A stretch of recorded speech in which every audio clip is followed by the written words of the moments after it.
2024 by പറഞ്ഞത് ആരാണെന്ന് നമ്മൾ തുടക്കത്തിൽ കണ്ടു അല്ലേ. ലോകത്ത് ആദ്യമായി പുതുവർഷം ആഘോഷിച്ചിരിക്കുന്നത് കിരിബാത്തി ദ്വീപാണ്. പുതുവർഷ പിറവി അവർ കണ്ടുകഴിഞ്ഞു. വലിയ ആഘോഷത്തോടെയാണ് ലോകം പുതുവർഷത്തെ വരവേൽക്കുന്നത്. ഏതാനും മണിക്കൂറുകൾക്കുള്ളിൽ, സമയം ഞാൻ മുമ്പ് പറഞ്ഞത് ഓർമ്മയുണ്ടല്ലോ, വിവിധ ലോകരാജ്യങ്ങളിൽ പുതുവർഷം പിറക്കും.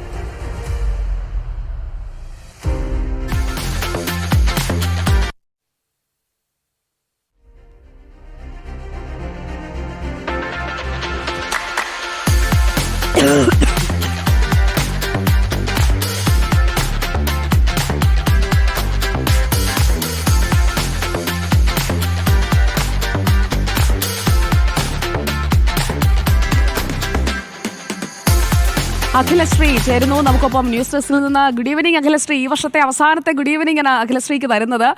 അപ്പോൾ ഇനി അടുത്ത ഗുഡ് മോർണിംഗ് നമ്മൾ പുതിയ വർഷത്തിലാണ് പറയാൻ പോകുന്നത്. കിരിബാത്തിയിൽ നിന്ന് അഖിലശ്രീ ആഘോഷം തുടങ്ങിയെന്ന് കേട്ടു. എന്തായി ലോകമെമ്പാടുമുള്ള ആഘോഷങ്ങൾ, പുതുവർഷത്തെ വരവേൽക്കാനുള്ള തയ്യാറെടുപ്പുകൾ? ഇന്ത്യയിൽ ഇനി 7 മണിക്കൂർ കൂടെ ഉണ്ടെന്നാണല്ലോ സുജയ പറഞ്ഞത്. ഇതാ കിരിബാത്തിക്കാർ ഇരു കൈയും നീട്ടി ന്യൂ ഇയറിനെ സ്വാഗതം ചെയ്തിരിക്കുകയാണ്. പുത്തൻ പ്രതീക്ഷകളും ഒട്ടേറെ സ്വപ്നങ്ങളും ഒക്കെയായി ഇരു കൈയും നീട്ടി ഒരു അടിച്ചുപൊളി വർഷമായിരിക്കാൻ ഇതാ 2025 കിരിബാത്തി ആദ്യമായി ലോകത്ത് പുതുവർഷത്തും സ്വാഗതം ചെയ്തിരിക്കുകയാണ്. ഇനി ഒരു അരമണിക്കൂർ തന്നെ കഷ്ടിയില്ല, ന്യൂസിലൻഡിലെ വെല്ലിംഗ്ടണിലായിരിക്കും ആദ്യമായി ഒരു സിറ്റിയിൽ ലോകത്ത് ന്യൂ ഇയർ പിറക്കുക. തൊട്ടു പിന്നാലെ 6:30 നമ്മുടെ ഓസ്ട്രേലിയയിലെ സിഡ്നിയിലും ന്യൂ ഇയർ എത്തും. ലോകമെമ്പാടും വലിയ തരത്തിലുള്ള ആഘോഷമാണ് ഇപ്പോൾ നടന്നുകൊണ്ടിരിക്കുന്നത്. നമ്മളും ഒരു ന്യൂ ഇയർ മൂഡിലേക്ക് കടക്കുകയാണ്.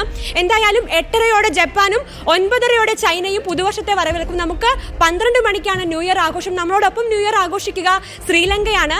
അതിനുശേഷം 12:30 നമ്മുടെ അയൽരാജ്യമായ പാകിസ്ഥാൻ ന്യൂ ഇയർ ആഘോഷിക്കുക.